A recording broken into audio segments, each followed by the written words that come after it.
فرزند زہرا یہ حالات برے ہیں۔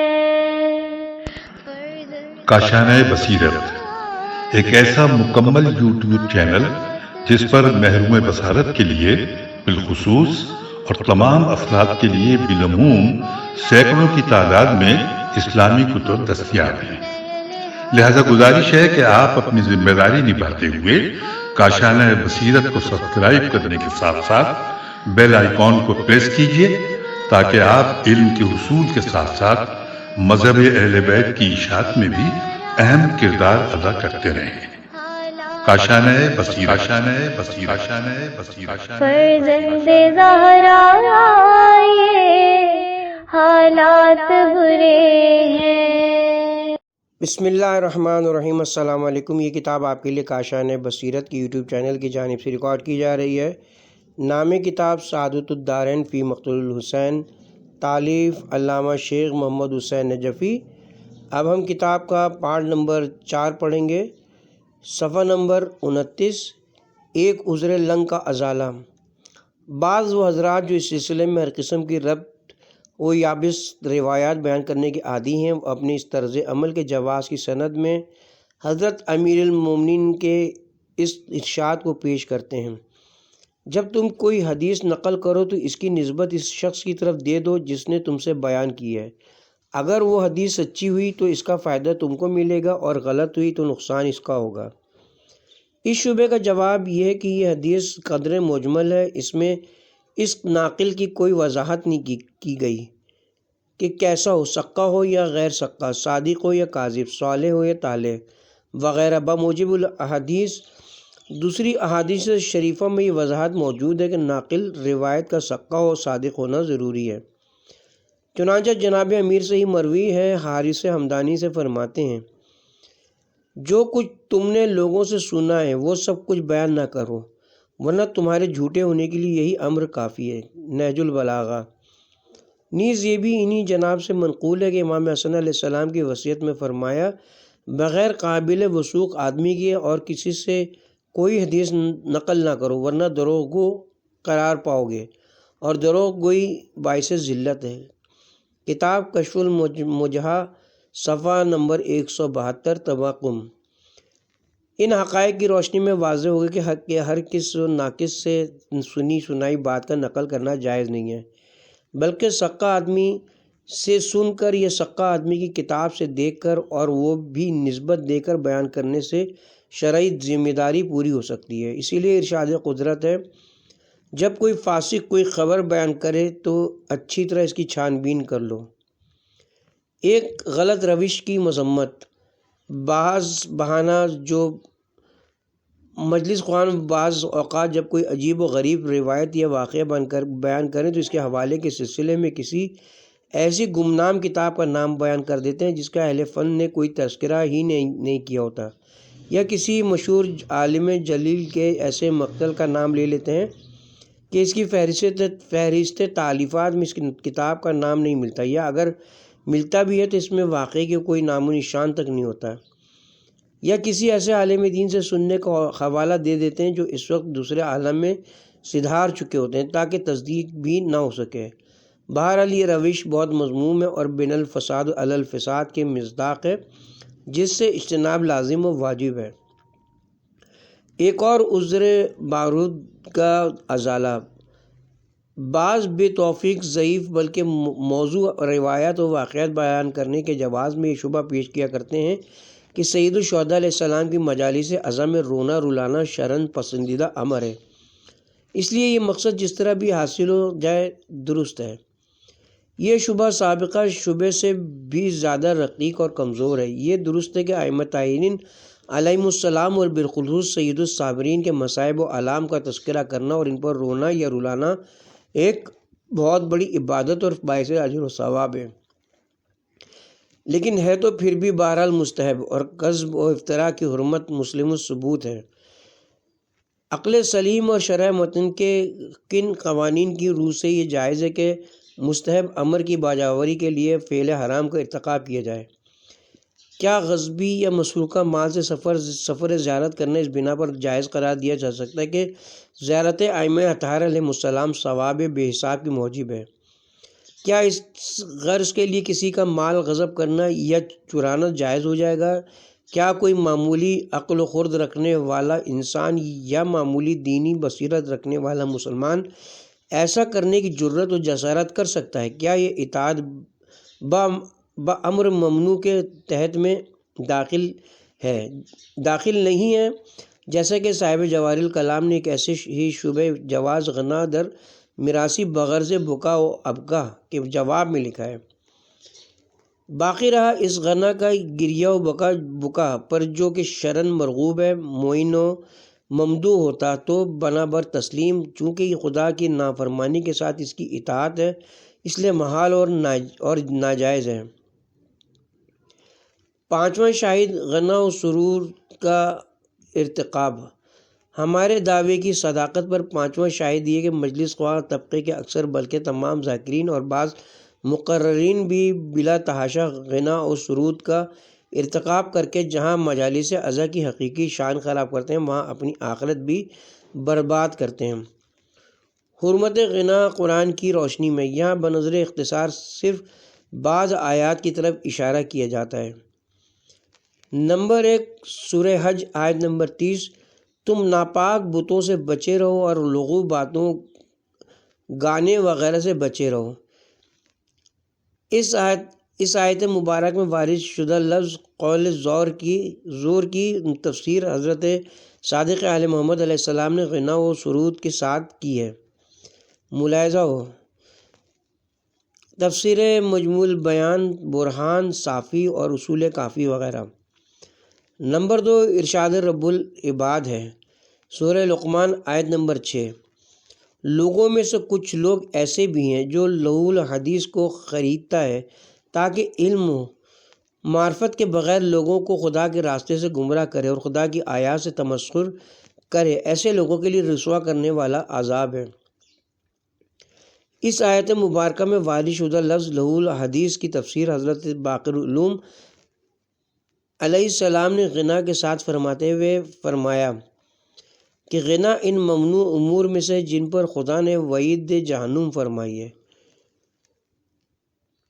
حرمت غنا احادیث معصومین کی روشنی میں اس سلسلے میں روایتیں متواتر و متاثرہ موجود ہیں، صرف بطور تبرک و تذکیر چند روایات پیش کی جاتی ہیں۔ نمبر 1 روایت جابر بن عبداللہ انصاری جناب رسول خدا صلی اللہ علیہ وسلم سے مروی ہے، فرمایا سب سے پہلے جس نے غنا کا ارتکاب کیا وہ شیطان تھا، جبکہ حضرت آدم علیہ السلام نے شجر ممنوعہ کا پھل کھایا تھا۔ کتاب من لا یحذر الفقیہ۔ اس روایت شریفہ سے ظاہر ہے کہ تمام غنا کرنے والے خواہ جس رنگ میں بھی ہو اس کا ارتکاب کر رہے وہ سب شیطان کی پیروی کرتے ہیں۔ نمبر 2 حضرت امام جعفر صادق علیہ السلام سے مروی ہے، فرمایا غنا و سرور منافقت کا آشیانہ ہے جہاں وہ پرورش پاتی ہے۔ نمبر 3 انہی جناب سے منقول ہے، فرمایا جہاں غنا ہو خدا وہاں بیٹھنے والوں کی طرف نظر رحمت نہیں کرتا۔ اہل انصاف بتائیں جس مجلس کی طرف خدا نظر رحمت ہی نہ فرمائے وہ مجلس شرف قبولیت کیوں کر حاصل کر سکتی ہے۔ نمبر 4 انہی جناب سے مروی ہے، فرمایا کان لگا کر توجہ سے غنا سننا اس طرح دل میں نفاق کو اگاتا ہے جس طرح پانی انگوری کو اگاتا ہے۔ کتاب حرصہ از وسائل الشیعہ وغیرہ۔ حرمت غنا اتفاق فقہا کی روشنی میں، قرآن و حدیث کی روشنی میں حرمت غنا پر تمام علماء فقہا کا اتفاق ہے، چنانچہ صاحب ہدایت قصرہ رقم طراز ہے۔ جہاں تک مجھے معلوم ہے اس کی حرمت میں کوئی اختلاف نہیں۔ اسی طرح صاحب جواہر نور مرقدہ تحریر فرماتے ہیں میں اس غنا کی حرمت میں کوئی اختلاف نہیں پاتا بلکہ اس پر ہر 2 قسم کا محصل و منقول اجماع قائم ہے۔ اس سلسلے میں احادیث متواترہ وارد ہوئی ہیں، بلکہ یہ دعویٰ کرنا ممکن ہے کہ غنا کی حرمت مذہب اہل بیت کی ضروریات میں سے جن کا منکر دائرہ مذہب سے خارج مقصود ہوتا ہے۔ قصائد و مراسم میں غنا کا گناہ زیادہ سخت ہے، جیسا کہ قبل ازیں بھی بیان کیا جا چکا ہے۔ زمان، مکان، فعل اور معمول عصیان کے بدلنے سے گناہ کی نوعیت بھی بدل جاتی ہے۔ بنابراین عام جگہ، عام دن، عام آدمی اور عام چیز جیسے غزل وغیرہ میں غنا کا ارتکاب کیا جائے تو گناہ کی نوعیت اور ہوگی، لیکن اگر اسی جرم کا ارتکاب کسی متبرک جگہ، متبرک دن، قرآن و دعا یا مجلس عزا میں کیا جائے اور ایسا کرنے والا بھی صاحب عقل و علم ہو تو اس صورت میں یقیناً اس جرم کی سنگینی بڑھ جائے گی۔ چنانچہ حضرت آقا شیخ زین العابدین خود سرا ایسے ہی ایک سوال کے جواب میں فرماتے ہیں، اگر قرآن یا مرثیہ خوانی میں غنا کا ارتکاب کیا جائے تو اس کا عذاب زیادہ ہے۔ کتاب ذخیرہ العباد۔ اسی طرح حضرت شیخ انصاری علی مقامہ غنا کی تعریف کرنے کے بعد تحریر فرماتے ہیں، کتاب کا حاشیہ ہے، غنا کی تعریف غنا کی تحقیق۔ حضرت شیخ قدسرہ نے غنا کی یہ مشہور بین الاقوامی بین الفقہ تعریف نقل کر کے اس سے موافقت ظاہر کی ہے۔ اس آواز کا کھینچنا جس میں ترجیح کی جائے اور طرب آور بھی ہو، اور اس کے علاوہ بھی بعض تعریفات نقل کے آخر میں بطور خلاصہ لکھا ہے۔ مقاصد صفحہ نمبر 37۔ اس کے علاوہ اس کی اور بھی مختلف تعریفات کی گئی ہیں جن کی تفصیل ہمارے رسالے حرمت غنا اور اسلام میں دیکھی جا سکتی، مگر جس نظریے پر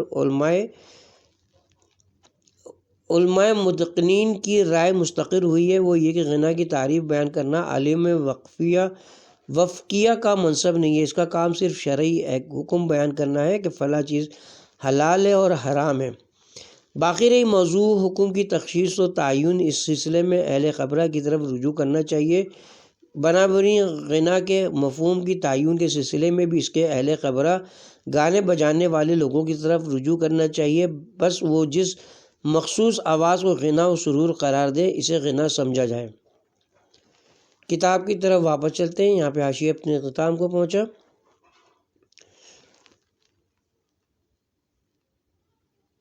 اسی طرح دوبارہ اس چیز کو پڑھ لیتے ہیں۔ اسی طرح حضرت شیخ انصاری علی مقامہ غنا کی تعریف کرنے کے بعد تحریر فرماتے ہیں، مذکورہ بالا تعریف سے ظاہر ہے کہ اس صوتی کیفیت کی حرمت میں کوئی فرق نہیں، خواہ کلام حق میں اس کا استعمال کیا جائے یا باطل میں۔ بنابراین اگر قرآن، دعا اور مرثیہ کو ترجیح لہوی کے ساتھ پڑھا جائے تو اس کی حرمت اور عذاب کے دو گنا ہونے میں بھی کوئی اشکال نہیں ہے، کیونکہ یہ مقامی اطاعت میں معصیت ہے اور اس میں مقرر قرآن مدعو خدا اور جس کا مرثیہ پڑھا جا رہا ہے امام کی توہین ہے۔ کتاب مقاصد صفحہ نمبر 37۔ موجودہ مجالس عزا کی حالت ظاہر پر صاحب البرہان کا تبصرہ۔ ہم یہ نہیں کہتے کہ رچی آواز غنا ہے، سادہ طریقے پر ذاکری کرنے میں کوئی قباحت نہیں، ہم تو یہ چاہتے ہیں کہ تقدس سے مجلس کا خیال رکھا جائے اور مجلس عزا کو محفل سرود یا بزم موسیقی نہ بنایا جائے، مگر افسوس کا مقام ہے کہ آج جس نہج پر مجالس عزا ہو رہی ہیں اس نے تھیٹر کو بھی مات کر دیا ہے۔ انہی حالات سے متاثر ہو کے مجلہ علمی البرہان لدھیانہ کے سرپرست مرحوم نے جلد نمبر 23 1944 میں انہی مجالس پر تبصرہ کرتے ہوئے لکھا تھا، ایک ناواقف شخص انہیں دیکھ کر یہ محسوس ہی نہیں کر سکتا کہ مجلس عزا یہ محفل سرود و نشاط۔ جب ایک اچھا گانے والا اپنے فن کا عمدہ مظاہرہ کرتا ہے تو سامعین واہ واہ سبحان اللہ بلکہ نعرہ حیدری ناقل کا وہ شور مچتا ہے کہ چھتیں اڑنے لگتی ہیں۔ ایک ناواقف شخص باہر سے سننے والا اسے مجلس ہے تو کیا سمجھے گا، بلکہ وہ سمجھتا ہے کہ معاذ اللہ ناقل کسی تھیٹر یا سینما کا تماشا دیکھ رہا ہے، یا اگر بٹیر بازی کا شوقین ہے تو یہ سمجھے گا بٹیر لڑائے جا رہے ہیں، اور اگر وہ نیک منش انسان ہے تو اپنے حسن زن کی بنا پر یہ خیال کرے گا کہ کوئی مشاعرہ ہے جس میں غزل خوانی ہو رہی ہے۔ جناب مولانا موصوف کا یہ خیال آج سے کم و بیش نصف صدی پہلے کی مجلس کے متعلق ہے، مگر اب صورتحال اس سے بھی کہیں بدتر ہو چکی ہے۔ آج مجالس کی کامیابی کا دار و مدار صرف دو باتوں پر ہے۔ پہلے حاضرین کو خوب ہنسایا جائے، اگرچہ لغویات و واہیات قسم کے قصے، کہانیوں یا لطیفہ بلکہ کثیفہ گوئیوں سے صحیح اور پھر فنی گریز اور مہارتی ایکٹنگ سے سامعین کو خوب رلایا جائے اور حقیقی یا معنوی گریہ و بکا کا شور بلند کر دیا جائے، اگرچہ من گھڑت اور خانہ ساز غلط روایات و واقعات سے ہی صحیح۔ اللہ بس باقی حوث۔ کیا مجالس عزائے حسین کی یہی شان ہے؟ کیا عزاداروں اور سوگواروں کی یہی حالت ہوتی ہے؟ کیا اقوام عالم کے سامنے ائمہ معصومین علیہم السلام کی سیرت و کردار کے پیش کرنے کا یہی طریقہ ہے؟ کیا مذہبی عبادات اور رسوم کی ادائیگی کا یہی سلیقہ، اور کیا حسین کی شہادت اور مجالس کے انعقاد کی یہی غرض و غایت ہے؟ یہ سوالات ارباب عقل و فکر کی خصوصی توجہ کے طلبگار ہیں۔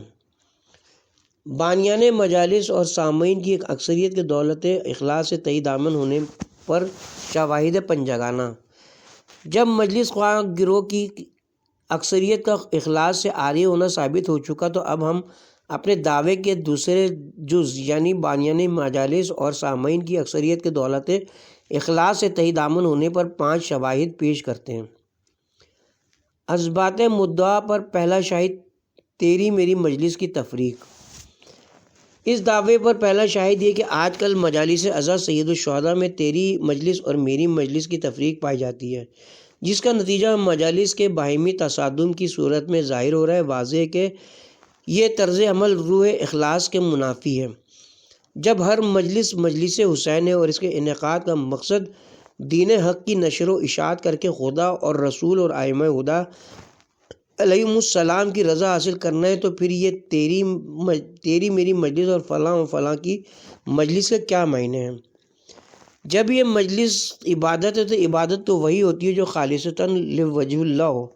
جب سے اس تفریق کا کبھی سلسلہ شروع ہوا، اس کے ساتھ ہی مجالس کے تصادم کا سلسلہ غیر مرضیہ بھی شروع ہو گیا ہے، جس کا نتیجہ یہ کہ آج مجلس سے مجلس ٹکرا رہی ہے اور جلوس سے جلوس ٹکرا رہا ہے۔ ہر بانی مجلس کی خواہش ہوتی ہے کہ اس کی مجلس کامیاب ہو جائے اور دوسرے کی کامیاب ہو یا ناکام۔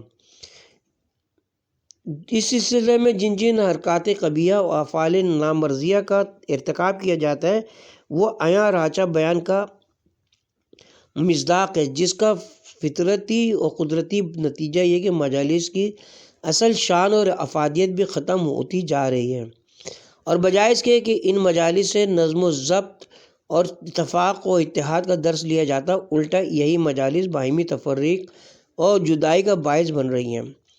دوسرا شاہد بے جا تکلفات باردہ کا ارتکاب۔ مذکور صدر دعوے کے اس بات پر دوسرا شاہد یہ کہ اکثر بانیان مجالس کا مقصد نام و نمود حاصل کرنا اور اپنے ٹھاٹ باٹ کی نمائش کے ساتھ ساتھ دوسروں کی تحقیر کرنا ہوتا ہے، جس کی وجہ سے وہ بعض اوقات ایسے امور کا ارتکاب کر بیٹھتے ہیں جو شرعاً ناجائز یا کم از کم نامرغوب ضرور ہوتے ہیں۔ ان تکلفات باردہ کی وجہ سے روز بروز اسراف میں اضافہ ہوتا جاتا ہے۔ اب رفتہ رفتہ مجالس میں حقہ، پان، سگریٹ، چائے اور شربت، شیرہ وغیرہ اور امام بارگاہوں کی جھاڑ، فانوس اور آئینہ وغیرہ سامان آرائش سے زیبائش اور آرائش کرنا کہ جس کی وجہ سے وہ بجائے عزاخانے کے محفل یا نشاط خانہ معلوم ہو، عزاداری کا جز بنتی جا رہی ہے، جس سے عزاداری کی اصل روح یعنی سادگی جو اسلام کا ترہ امتیاز ہے، بالخصوص عبادت خانوں میں تو اس پر اس قدر زور دیا گیا ہے کہ مساجد میں سونے چاندی سے نقش و نگار کرنا حرام قرار دیا گیا ہے، مجروح ہو رہی ہے بلکہ مردہ۔ اس لیے اس فاسد جذبے کا قلع کما کرنا ضروری ہے۔ ظاہر ہے کہ یہ چیز اخلاص کے منافی ہے، جس کی وجہ سے نیکی بردبار اور گناہ لازم والی مثال صادق آتی ہے۔ تیسرا شاہد تعیش دماغی کی تلاش۔ مذکورہ بالا دعوے کے اسبات پر تیسرا شاہد یہ کہ بانیان کرام ہوں یا سامعین معظم، ان کی اکثریت ایسے مجالس خود ان حضرات کو پسند کرتی ہے جن کی پڑھائی میں تعیش دماغی حاصل کرنے کے پورے سامان مہیا ہوں، اور اگر کوئی پڑھنے والا خدا اور رسول اور ائمہ اطہار علیہ السلام کی منشا کے مطابق سادہ اور صحیح طریقے پر پڑھتے تو نہ بانیان اس کی طرف توجہ کرتے ہیں اور نہ ہی سامعین شرکت کی زحمت گوارا کرتے ہیں۔ یہی وجہ ہے کہ بانی حضرات کسی کی دعوت دینے سے پہلے اس کی آزمائشی تقریریں سنتے ہیں، اور اس مقصد کے لیے بعض مقامات پر خصوصی مجالس کا انتظام کیا جاتا ہے، اور سامعین حضرات شرکت سے پہلے یہ معلوم کرتے ہیں کہ پڑھنے والا کون اور کیسا ہے۔ ان حضرات کی روش اور رفتار اس امر کی غماز ہے کہ یہ لوگ مجلس کو مجلس حضرت سمجھ کر منعقد نہیں کرتے اور سنتے ہیں، بلکہ مجلس حسین کی آڑ میں تعیش دماغی اور تفریح طبی حاصل کرنا چاہتے ہیں۔ واقع کربلا ایسا رقت خیز ثانیہ ہے جو اپنی مثال آپ ہے۔ یہ ناممکن ہے کہ کسی شخص کے دل میں ذرہ بھر بھی محبت اہل بیت ہو اور یہ واقعہ حائلہ سنے اور پھر اس کی آنکھ اشک بار نہ ہو۔ خود شہید کربلا کا ارشاد ہے، کتاب نفس المحموم وغیرہ، پھر نامعلوم مظلوم کربلا کی مصیبت عظمیٰ پر چند اشک بہانے کے لیے فضول تکلفات کی کیا ضرورت ہے؟ کیا نوبت نقارہ اور راگ و رنگ کے بغیر گریہ نہیں ہوتا؟ اگر کسی کا کوئی عزیز مر جائے تو کیا مجلس سے سما منعقد کرنے، ڈھول بجوانے اور راگ و سرور سے اس پر رنج و غم کا اظہار کیا جاتا ہے؟ جب وہاں ایسا نہیں کیا جاتا تو کم از کم شہدائے کربلا کے ساتھ وہی سلوک کیا جائے جو اپنے مرنے والے عزیزوں کے ساتھ کیا جاتا ہے۔ حالانکہ حقیقت یہ ہے کہ اگر ان مجالس کے انعقاد کا مقصد خوشنودی خدا اور رسول صلی اللہ علیہ وسلم حاصل کرنا ہے تو بانیوں اور سامعین کو بلا تکلفت باردہ سچے فضائل و مصائب اہل بیت سننے کی عادت ڈالنی چاہیے۔ نیز ضروری ہے کہ ان مجالس میں کسی فرقے کی دل آزاری نہ کی جائے، بلکہ حکم امام رغبہم ولا تنفر پر عمل کرتے ہوئے ایسا طرز مجلس خوانی اختیار کیا جائے کہ تمام برادران اسلامی شوق سے ان میں شرکت کر کے بارگاہ حسینی میں اپنی عقیدت کے پھول نثار کر سکیں۔ چوتھا شاہد صالح و طالح کی عدم تمیز۔ ہمارے مدعے پر چوتھا شاہد یہ کہ بانیان مجلس ہوں یا سامعین، ان کی اکثریت مجالس پڑھانے یا پڑھنے کے سلسلے میں صحیح العقیدہ اور بد عقیدہ، صادق و کاذب اور صالح و طالح میں کوئی امتیاز نہیں کرتی، بلکہ ان کا مطمع نظر صرف یہ ہوتا ہے کہ اگر پڑھنے والا مولوی ہے تو چند رٹے رٹائے غیر علمی نقطوں سے صحیح مجموعے کو خوب اچھال سکے، اور اگر ذاکر ہے تو اپنی خوش الحانی کی وجہ سے حاضرین کو محصور کر سکے۔ بلا تشبیہ آج ممبر پر مؤذن حمص والے واقعے کو دہرایا جاتا ہے، جس کا لب لباب یہ کہ ایک نووارث شخص جب شہر حمص میں وارد ہو تو اس نے ایک خوش آواز شخص کو اس طرح اذان کہتے ہوئے سنا جو بجائے اشہد ان محمد رسول اللہ کے کہہ رہا تھا ان اہل حمص یشہدون ان محمد رسول اللہ، یعنی حمص کے لوگ گواہی دیتے ہیں کہ محمد خدا کے رسول ہے۔ اس شخص نے قاضی شہر سے جا کر حقیقت حال دریافت کی۔ قاضی نے اسے بتایا کہ ان کا مقررہ مؤذن تعطیلات پر گھر گیا ہوا، اس کے بعد ہمیں خوش آواز مؤذن کی ضرورت درپیش آئی۔ بدقسمتی سے مسلمانان حمص میں ایسا کوئی شخص نہ تھا، اس لیے ہمیں ایک یہودی کی خدمت حاصل کرنا پڑی، اور چونکہ وہ حضرت صلی اللہ علیہ وسلم کی رسالت کا قائل نہیں، اس لیے کہتا ہے ان اہل حمص یشہدون۔ کتاب زہر الربی۔ ہمارے اکثر سادہ لوگ عوام نے بھی یہی نظریہ قائم کر رکھا ہے کہ ہمیں تو ایک خوش الحان آدمی سے مجلس حسین سننا ہے، ہمیں اسے کردار سے کیا تعلق ہے؟ حقیقت یہ کہ جب سے ہمارے اسلامی بھائیوں نے یہ نظریہ قائم کیا ہے کہ ہم نے تو قرآن کی اقتدا کرنی ہے، پیش نماز جیسا بھی ہو، اس دن سے ان کے مصلح کی عظمت ختم ہو گئی ہے، اور اسی طرح جب سے ہمارے عوام نے یہ خیال کر لیا کہ ہم نے تو مجلس حسین سننا ہے، ہمیں پڑھنے والے کے کردار سے کیا سروکار ہے، اسی دن سے حسینی اسٹیج کی تقدس ختم ہو کر رہ گئی ہے۔ یہ روش و رفتار شاہدہ کی اس عمل میں روح اخلاص کا فقدان ہے۔ اگر یہ مجالس خالصاً لی وجہ اللہ ہیں تو ضروری ہے کہ ان ممبر پر انہی لوگوں کو لایا جائے جن کے عقائد و اعمال شریعت مقدسہ کے عین مطابق ہوں، اور بدعقیدہ و بدعمال افراد کو مجلس حسینی سٹیج کے قریب بھی نہ آنے دیا جائے۔ پانچواں شاہد سیرت حسینی کا فقدان۔ ہمارے مرقومہ بالا دعوے کی صداقت پر پانچواں شاہد یہ کہ بانیان مجالس ہوں یا سامعین، ان کی اکثریت میں سیرت و کردار امام حسین علیہ السلام کی جھلک دکھائی نہیں دیتی۔ یہ درست ہے کہ لوگ بڑے ٹھاٹ باٹ سے مجالس منعقد کرتے، ان میں واہ واہ اور آہا کی آوازیں بھی خوب بلند ہوتی ہیں، دعوتیں خوب اڑتی ہیں، ناو نوش کے انتظام اعلیٰ پیمانے پر ہوتے ہیں، اور بڑے بڑے جلسوں میں تو بعض اوقات پڑھنے اور پڑھانے والے اس قدر کثیر التعداد ہوتے ہیں کہ صحیح تعداد کا اندازہ لگانا بھی مشکل ہوتا ہے۔ بانی مجلس کی تعریف و توصیف میں زمین و آسمان کے کلابے بھی ملائے جاتے ہیں۔ بالعموم پڑھنے والے بانیان کرام کو جنت کا ٹکٹ بھی دے کر جاتے ہیں۔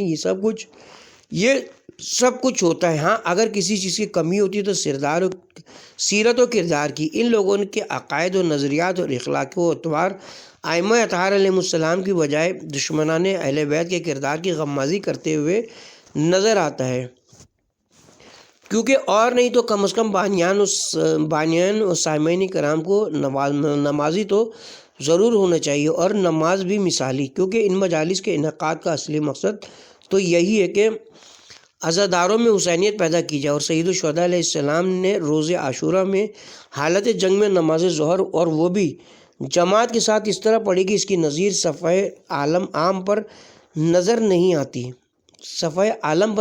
آتی، لہذا ان کے نام لیواؤں کو بھی ان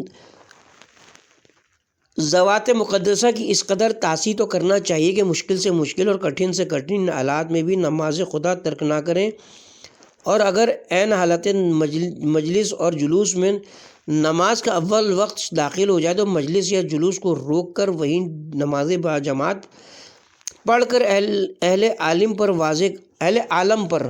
واضح کر دیں کہ حسینی اس طرح ہوتے ہیں۔ پھر دیکھیں کہ ان مجالس و جلوس اعضاء کی افادیت میں کس قدر اضافہ ہوتا ہے اور مذہب حق کی کس قدر ترویج و ترقی ہوتی ہے، اور اگر یہ نہیں تو پھر یہ حقیقت اچھی طرح ذہن نشین کر لینا چاہیے کہ جو کچھ بھی یہ تکلف وہم و خیال ہے۔ الحمدللہ کہ ان حقائق کی روشنی میں ہمارے دعوے کی صداقت ازر من شمس ہو گئی ہے۔ دعا ہے کہ خداوند عالم تمام مجالس و محافل پڑھنے، سننے اور منعقد کرنے والوں کو اخلاص کی دولت گرامایا ارزانی فرمائے، آمین بجائے نبی و علیہ طاہرین۔ مجلس خواہ گروہ کے آداب دگانہ۔ اب ہم ذیل میں کتاب کبریت احمر، لولو والمرجان، مجاہد اعظم حصہ اول وغیرہ کتب معتبرہ سے اضافہ جات جدید و مفیدہ مجلس خوان گروہ کے وہ کہ دا گناہ ہے۔ مجلس خواہ گروہ کے داگانہ آداب و شرائط کا تذکرہ کرتے ہیں۔ اس کے بعد ان داگانہ ادائب کا تذکرہ کیا جائے گا جن کا تعلق بانیان کرام یا سامعین اعظام یا خود مجلس سے امام کے ساتھ ہے انشاءاللہ۔ پہلا ادب صحت عقائد۔ تمام ادیان و مذاہب میں بالعموم اور دین اسلام میں بالخصوص عقائد اور ان کی صحت کو جو اہمیت دی گئی ہے وہ ارباب بصیرت پر مخفی نہیں ہے۔ تمام انسانی اقوال و افعال کی قبولیت کا دار و مدار تمام اخروی جزا و سزا کا انحصار اسی صحت عقیدہ پر ہے۔ اسی فساد اعتقاد کی وجہ سے کفار و مشرکین پر جنت حرام قرار دی گئی ہے۔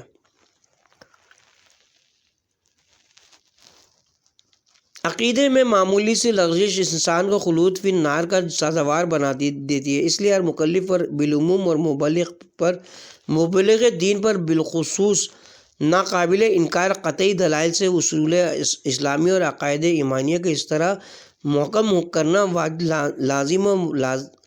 واجب و لازم ہے کہ کیونکہ افراد اقوام کی عقائد کی اصلاح یا ان کا فساد زیادہ تر اہل منبر کے ساتھ وابستہ ہوتا ہے، اس لیے اگر خدا نخواستہ ان کے عقائد فاسد ہوئے اگر ان کے عقائد فاسد ہوئے تو ان کا وجود قوم و ملت کے لیے شیطان سے بھی زیادہ ضرر رساں اور باعث نقصان ہوگا۔ یہ امر بھی ملحوظ رہے کہ صرف سنی سنائی باتوں سے یہ گھر بیٹھ کر محض چند کتب کی ورق گردانی کرنے سے عقائد میں درستگی اور پختگی پیدا نہیں ہو سکتی۔ اسی بنا پر ہادیان دین نے ایسے لوگوں کی صحبت سے اجتناب کرنے کی ہدایت فرمائی ہے جن کا سرمایہ علم صرف چند کتابوں کی ورق گردانی تک محدود ہو۔ چنانچہ جناب رسول خدا صلی اللہ علیہ وسلم کا ارشاد ہے، کاپیوں والے اہل علم سے بچنا، کہیں یہ کرم کتابی تمہیں دھوکہ نہ دے دیں۔ کتاب بہار جلد نمبر 1۔ کیونکہ ایسے لوگ اس قدر اصلاح نہیں کرتے جس قدر فساد کرتے ہیں۔ وجہ ظاہر ہے کہ علمی اسرار اور رموز صرف کتب بینی سے حاصل نہیں ہو سکتے، بلکہ اس مقصد جلیل کے حاصل کرنے کے لیے علماء محققین کی خدمت میں زانوِ ادب طے کرنا پڑتا ہے۔ جیسا کہ جناب علامہ ہلی نے فرمایا ہے، حضرت صلی اللہ علیہ وسلم کا ارشاد ہے کہ علم کو علماء سے حاصل کرو۔ بہار جلد نمبر 1، تحریر الاحکام۔ حضرت صادق آل محمد صلی اللہ علیہ وسلم حضرت صادق آل محمد علیہ السلام فرماتے ہیں، جو شخص کسی حقیقی عالم سے سنے بغیر کوئی عقیدہ قائم کرے گا وہ مرتے وقت تک سرگرداں رہے گا۔ اس کو دوبارہ پڑھتے ہیں۔ حضرت صادق آل محمد علیہ السلام فرماتے ہیں، جو شخص کسی حقیقی عالم سے سنے بغیر کوئی عقیدہ قائم کرے گا وہ مرتے وقت تک سرگرداں رہے گا۔ کتاب کبریت الاحمر صفحہ نمبر 11 طبع ایران۔ ان حقائق سے یہ بات واضح ہو جاتی ہے کہ فروغ دین کی طرح اصول عقائد میں بھی علماء اعلام ہی کی طرف رجوع کرنا لازم ہے اور انہی سے تصحیح عقائد کرنا واجب۔ ہاں، اصول و فروع کے سلسلے میں اس قدر فرق ہے کہ فروع کے سلسلے میں صرف شرعی حکم معلوم کیا جائے گا، اس کی دلیل دریافت نہیں کی جائے گی، لیکن اصول عقائد میں صحیح عقیدہ بھی انہی سے معلوم کیا جائے گا اور ساتھ ہی اس کی دلیل بھی حاصل کی جائے گی تاکہ وہ عقیدہ علی وجہ بصیرہ ہو اور اس سے اطمینان قلب حاصل ہو جائے۔ اس کے ساتھ ہی یہاں پہ ہم کتاب کے پارٹ نمبر 4 کا اختتام کرتے ہیں۔ ساتھ اہل منبر کے لیے مشورہ، پہلا ادب ختم اپنے اختتام کو پہنچا۔